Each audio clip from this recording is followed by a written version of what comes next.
నువ్వు కాసేపు నోరు మూసుకునుండు.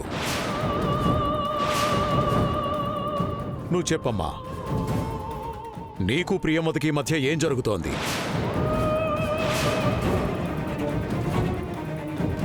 చెప్పమ్మా. చెప్పండి. చెప్పమ్మా. చెప్పండి. చెప్పమ్మా. చెప్పు. చెప్పమ్మా. నేను చెప్తాను.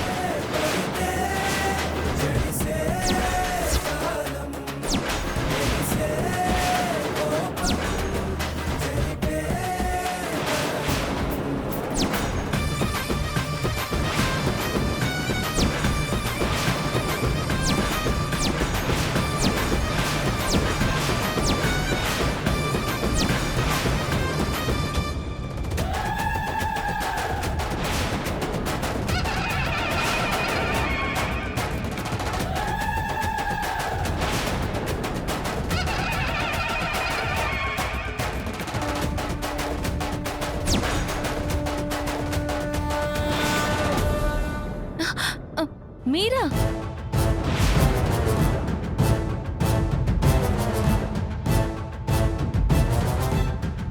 అసలు ఏమైపోయారు మీరు? మీకోసం ఎంత వెతికానో తెలుసా? పిచ్చి దానిలో వెతికాను.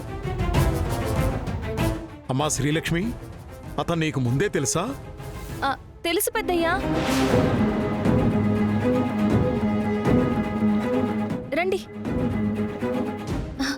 పెద్దయ్యా, రోడ్డు మీద కొందరు సంపబోతుంటే కాపాడి ట్రీట్మెంట్ ఇప్పించాను కదా పెద్దయ్యా, ఆయన ఈయనే.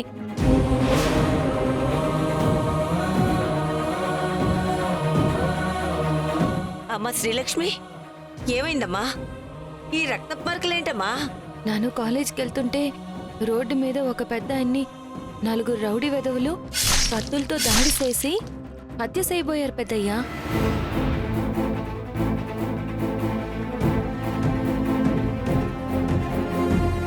నువ్వు మా ఇంటి పరువు తీసినా మా ఇంటి మనిషి నీకు ప్రాణం పోసింది. నువ్వు ఎంత త్వరగా బయటికి వెళ్తే అంత మంచిది ధనుంజయ్.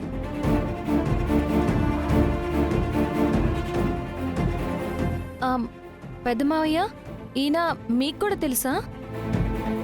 నాకే కాదు లక్ష్మి, ఈ ఇంట్లో అందరికీ తెలుసు.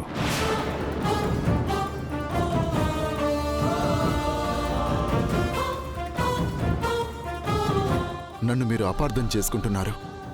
మా ప్రియమదం తీసుకెళ్లి పెళ్లి చేసుకున్నావు.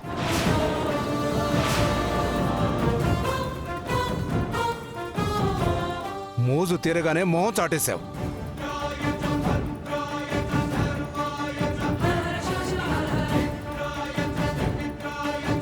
మళ్ళీ 20 ఏళ్ల తర్వాత వచ్చి మా ముందు నిలబడితే అపార్థం చేసుకోకుండా ఘనంగా సత్కారాలు చేయాలా?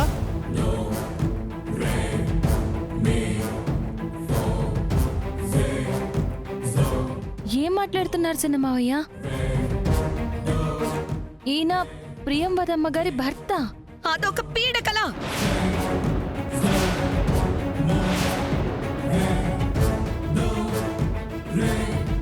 ఆ పీడకల గురించి మళ్ళీ డిస్కషన్స్ చేయడం వేస్ట్ అన్నయ్యా.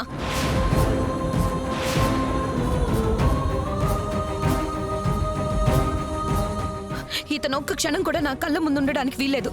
ఇతనికి ఇంట్లో అడుగు పెట్టే అర్హత కూడా లేదు. పంపించేయండి అన్నయ్య, ఇతన్ని బయటికి పంపించేయండి.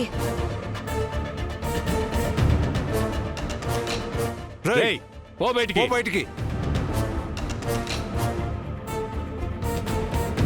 పోరా. పోరా బయటికి.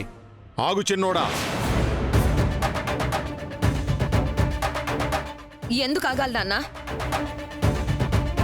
అతను నాకెంత అన్యాయం చేశాడు మీకు తెలిసి కూడా ఆగమంటున్నారు.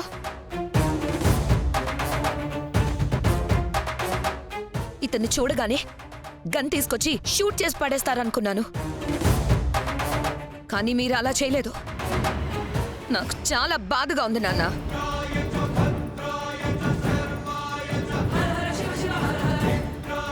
నాన్నగారు, వీడి మీద చీటింగ్ కేసు పెట్టి పోలీసులకు అప్పచెప్దాం. తొందరపడకు చిన్నోడా. నువ్వు లాయర్ వయ్యుండి ఇలా తొందరపడ్డంలో అర్థం లేదు.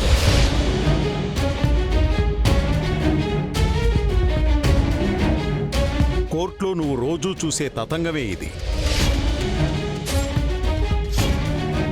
20 ఏళ్ల క్రితం ప్రియంవద చెప్పిన మాటలు విన్నాం.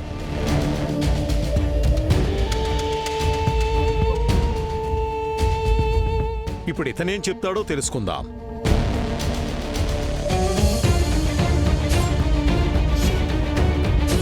జరిగిన దాంట్లో నిజంగా ఇతని తప్పుంటే అప్పుడు నువ్వు అన్నట్టే పోలీసులకు అప్పగిద్దాం. అంటే ఏంటి నాన్న ఇప్పుడు? అతనితో మాట్లాడి మా ఇద్దరికి రాజీ కుదిర్చి అతనితో పంపించేద్దాం అనుకుంటున్నారా? నువ్వు ఆగు ప్రియమద.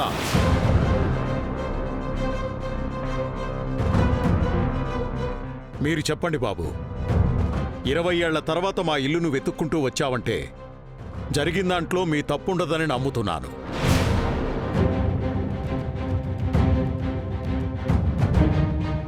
కానీ ఇలా రావడానికి మీకు 20 ఏళ్ళు ఎందుకు పట్టిందో మాకు తెలియాలి.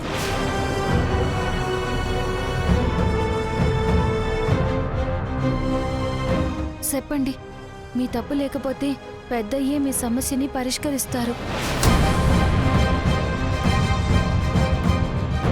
ఈ 20 ఏళ్ళు ఎక్కడున్నారు?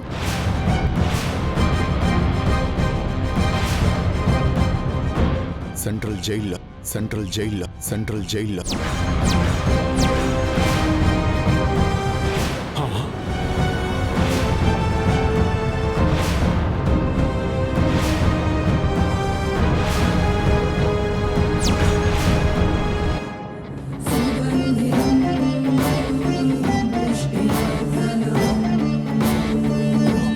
సెంట్రల్ జైల్లోనా? విన్నారా నాన్న? అతనేంటో అతను ఎలాంటి వాడో తెలియడానికి ఈ సమాధానం సరిపోతుంది కదా.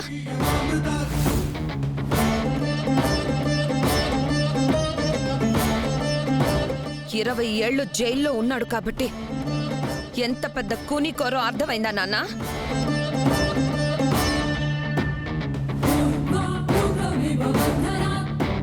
ఇలాంటి క్రిమినల్ని నట్టింట్లో నిల్చోబెట్టి మాట్లాడతారేంటి నాన్న?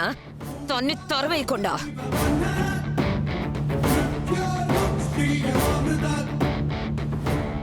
ఆ, 20 ఏళ్ళు జైల్లో ఉన్నాడంటేనే ఏదో తప్పు జరిగిందని అర్థమవుతుంది ప్రియంవద.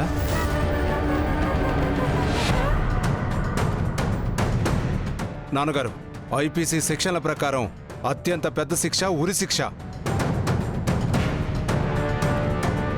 అది లేకపోతే జీవిత ఖైదు విధిస్తారు. అది కాదంటే 14 ఏళ్ల శిక్ష విధిస్తారు. ఈ 20 ఏళ్ల శిక్ష ఏంటో నాకు అర్థం కావట్లేదు నాన్న.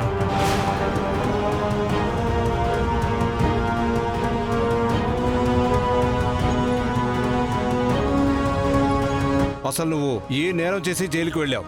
ప్రియంవదని పెళ్లి చేసుకోవడం వల్లే జైలుకు వెళ్ళాను.